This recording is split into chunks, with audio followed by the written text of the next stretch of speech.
Super Kings మనం చూస్తే కనుక 43.4 కోట్లతోని రెండవ స్థానంలో ఉంది. అలాగే సన్ రైజర్స్ హైదరాబాద్ ఫ్రాంచైజీ దగ్గర 25.5 కోట్లు.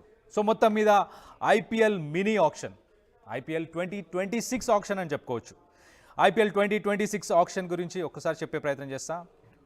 ఓవరాల్గా ఈసారి క్యాప్టెన్ స్వాప్ అనే ఒక కాన్సెప్ట్ కనిపిస్తుంది.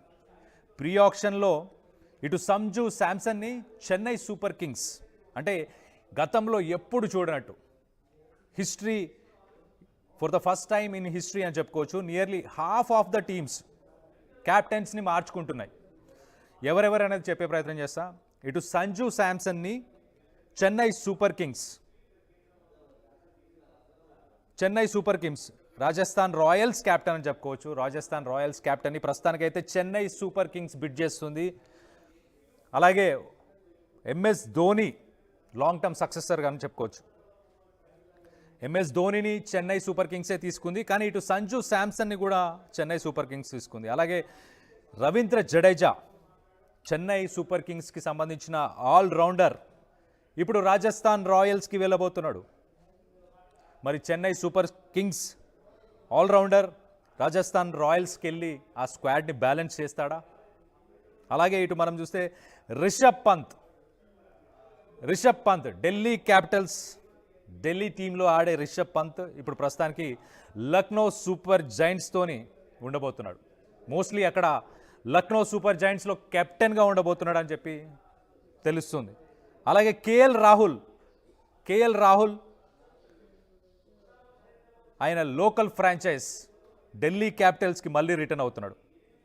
సో అక్కడ బ్యాటింగు అలాగే లీడ్ కూడా తీసుకునే అవకాశం ఉంది. ఇటు శ్రేయస్ అయ్యర్ గురించి ఒక్కసారి మాట్లాడుకుంటే ఐపీఎల్ విన్నింగ్ క్యాపిటల్ ఇటు శ్రేయస్ అయ్యర్ కోల్కతా నైట్ రైడర్స్ నుంచి ఇప్పుడు ప్రస్తుతానికి పంజాబ్ కింగ్స్ టీంలో జాయిన్ అవ్వబోతున్నాడు. సో మొత్తానికి పంజాబ్ టీంని స్టెబిలైజ్ చేయబోతున్నాడు. ఒకసారి ఖజానా గురించి మనం మాట్లాడుకునే ప్రయత్నం చేద్దాం. ఇటు Kolkata Knight Riders highest budget ప్లేయర్స్ని ఆక్షన్లో కొనుక్కోవడానికి హైయెస్ట్ బడ్జెట్స్ వాళ్ళ దగ్గర ఉన్నాయి. 64.3. వాళ్ళు మ్యాసివ్ ఒక బిగ్ ప్లేయర్స్ నేమ్స్ ప్రస్తుతానికి వినిపిస్తున్నాయి. ఇటు ఆండ్రీ రసల్, అలాగే వెంకటేష్ అయ్యర్ని ఇటు శ్రేయాస్ అయ్యర్తోని ట్రేడ్ చేస్తున్నట్టు తెలుస్తుంది. అలాగే వాళ్ళ కోర్ టీం ఇటు సునీల్ నరేన్ అలాగే రింకు సింగ్. సో మొత్తానికైతే ఇవాళ కోల్కతా నైట్ రైడర్స్ వాళ్ళే హైయెస్ట్ బిడ్డర్స్, ఎక్కువ శాతం టాప్ ప్లేయర్స్ని కూడా వాళ్ళే ఈసారి కొనే ప్రయత్నం చేస్తున్నట్టు తెలుస్తుంది. దాని తర్వాత సెకండ్ ప్లేస్లో మనం చూస్తే ఇటు Chennai Super Kings 43.4 crores budget ఉంది వాళ్ళ దగ్గర. ఈ 43.4 crores బడ్జెట్తోని మరి జడేజా గురించి కావచ్చు, మిగతా రీప్లేస్మెంట్స్ని అలాగే పేసర్స్ బౌలర్స్ని కూడా రీప్లేస్ చేసే ప్రయత్నం చేస్తారా, బ్యాలెన్స్ చేసే ప్రయత్నం చేస్తారా, అది చూడాలి. మొత్తం మీద అబుదాబిలో మధ్యాహ్నం 2:30 ఆఫ్టర్నూన్ 2:30కి ఈ ఈవెంట్ జరగబోతుంది. 2:30 నుంచి ఆక్షన్ బిగిన్ అవుతుంది. ఆక్షన్లో అన్ని టీమ్స్ పార్టిసిపేట్ చేస్తున్నాయి, కానీ ఈసారి first time in the history అని చెప్పుకోవచ్చు కెప్టెన్స్ని స్వాప్ చేసుకుంటున్నారు. చాలా టీమ్స్కి సంబంధించిన కెప్టెన్స్ని వేరే వాళ్ళు స్వాప్ చేసుకోవడం, బై చేయడం ఇదంతా జరుగుతుంది. ఎక్కువ బడ్జెట్ అయితే మొత్తం మీద ఓవరాల్గా ఇటు కోల్కతా నైట్ రైడర్స్ దగ్గర ఎక్కువ బడ్జెట్ ఉంది, 64 కోట్లు. దాని తర్వాత ఇటు చెన్నై సూపర్ కింగ్స్ దగ్గర 43.4 కోట్లు. అలాగే నెక్స్ట్ ముంబై ఇండియన్స్ థర్డ్ ప్లేస్లో ముంబై ఇండియన్స్ ఉన్నారు. వాళ్ళు ముంబై ఇండియన్స్ తక్కువ డబ్బులున్న ప్రస్తుతానికైతే ఇటు హార్దిక్ పాండ్యా, అలాగే సూర్య, అలాగే బుమ్రా, అలాగే రోహిత్ వీళ్ళందరినీ రీటైన్ చేసుకునే ప్రయత్నం చేస్తున్నారు అని చాలా గట్టిగా వినిపిస్తుంది. సో ప్రాక్టికల్గా ఎక్కువ బడ్జెట్ లేకపోయినా ఉన్న ప్లేయర్స్నే హోల్డ్ చేయాలని ఇటు ముంబై ఇండియన్స్ అయితే ట్రై చేస్తున్నారు. ఒకసారి టాప్ ప్లేయర్స్ ఒకసారి మనం చూస్తే Cameron green listed surprisingly as a batter. ప్రస్తుతానికి కెమెరాన్ గ్రీన్ని బ్యాటర్గానే లిస్ట్ చేశారంట. సో కోల్కతా నైట్ రైడర్స్ ఆయన చాలా డెస్పరేట్గా ఉన్నారు. ఇటు కెమెరాన్ గ్రీన్ని తీసుకునే ప్రయత్నం చేస్తున్నారు. అలాగే మతీషా పతిరానా, ఇటు చెన్నై సూపర్ కింగ్స్ మతీషా పతిరానాను రిలీజ్ చేసింది. సో ఆయన బౌలింగ్ చాలా అద్భుతంగా ఉంటుంది. సో ఎక్స్పెక్ట్ చేయొచ్చు ఇటు ఢిల్లీ కానీ లక్నో కానీ ఆయనని కొనుక్కునే ప్రయత్నం చేస్తున్నట్టు తెలుస్తుంది. అలాగే చెన్నై సూపర్ కింగ్స్ మరి అతన్ని రీటైన్ చేసుకుంటుందా, మళ్ళీ బై చేసే ప్రయత్నం చేస్తుందా? సో టాప్ ప్లేయర్స్గా ఇటు కెమెరాన్ గ్రీన్, తర్వాత మతీషా పతిరానా, దాని తర్వాత Andre Russell, Kolkata Knight Riders legend అని చెప్పుకోవచ్చు. మరి Kolkata Knight Riders legend, will he be back or will Kolkata Knight Riders use their right to match? ఏం చేస్తారనేది కొంచెం సస్పెన్స్ అయితే ఉంది.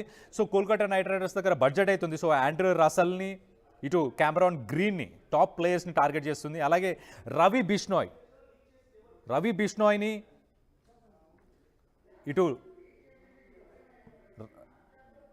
లక్నో రిలీజ్ చేయబోతుంది. మరి దాన్ని ఇటు రాజస్థాన్ రాయల్స్, ఇటు జడేజా అశ్విన్ పార్ట్నర్షిప్ కోసం రీప్లేస్ చేస్తారా, లేకపోతే ఆర్సీబీ ఏమైనా ఇంట్రెస్టెడ్ ఉందా, రాయల్ ఛాలెంజర్స్ బెంగళూరు ఏమైనా ఇంట్రెస్టెడ్ ఉందా చూడాలి. అలాగే Liam Livingstone, Glenn Maxwell, high risk high reward players అని చెప్పుకోవచ్చు, ఎక్స్ప్లోజివ్ బ్యాటర్స్ అని చెప్పుకోవచ్చు, టార్గెట్ అచీవర్స్ అని కూడా చెప్పుకోవచ్చు. సో వీళ్ళని ఎవరు బై చేయబోతున్నారు? ఇటు రాయల్ ఛాలెంజర్స్ బెంగళూరు, లేకపోతే పంజాబ్, ఏ టీమ్స్ మొత్తం మీద ఈసారి ఒక హిస్టారికల్గా కొన్ని చేంజెస్ అయితే చేసింది. ఇటు బీసీసీఐ కూడా ఒక సీక్రెట్ బిడ్ని కూడా ఇంట్రొడ్యూస్ చేసే ప్లాన్ చేస్తుంది. అలాగే ఇటు క్యాప్టెన్స్ ఎక్కువ మంది స్వాప్ అవుతున్నారు, కొన్ని టీమ్స్ నుంచి వేరే టీమ్స్కి క్యాప్టెన్స్ స్వాప్ అవుతున్నారు. సో మీ ఫేవరెట్ ప్లేయర్స్ ఎవరు? మీ ఫేవరెట్ టీమ్స్ ఏంటి?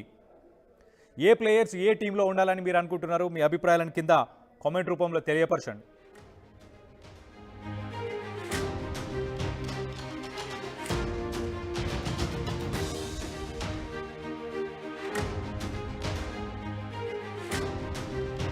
నగల సామ్రాజ్యం పెద్దది, మన వేడుకల్లో నగల పాత్ర పెద్దది.